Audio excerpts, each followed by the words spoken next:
ngayon ng pig salad. Ayan po yung tin yung Arabo dito. Tin. Ayan po yung ingredients natin.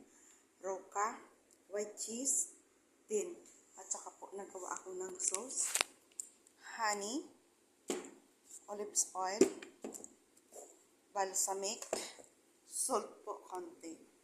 So ngayon ito po na-mix ko na, ilagay na natin dito. Kasi po baon to.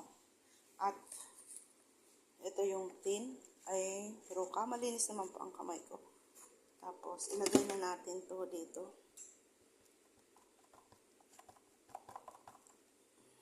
Ayan.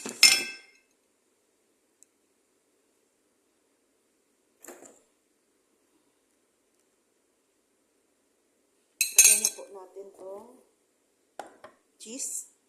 Ibabaw na natin yung cheese. Mahirap yung isang kamay nagbablog tapos yung nag-aano tayo. Kahawak, nagagawa ang isang kamay. So, mayroon pa pala tayong nakalimutan, yung nuts. Kuha tayong nuts, kung anong klaseng nuts dyan na available.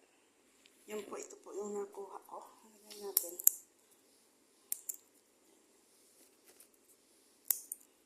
Ganun lang po natin dyan. Akin lang natin. Baon po to. So, white.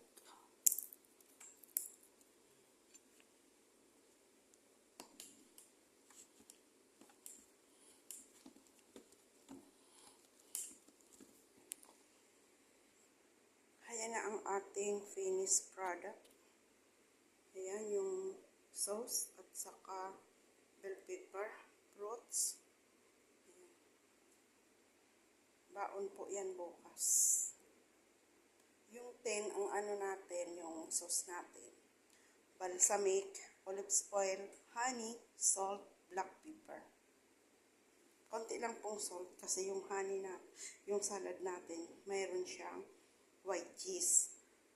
Yung salad natin, roka, pigs, nuts, white cheese. Ayan. Ayan po siya. Pwede po siya lagyan ang pomegranate. Fruits kasi wala tayo. Kaya yan na lang. Yan na po. God bless. Thank you for watching.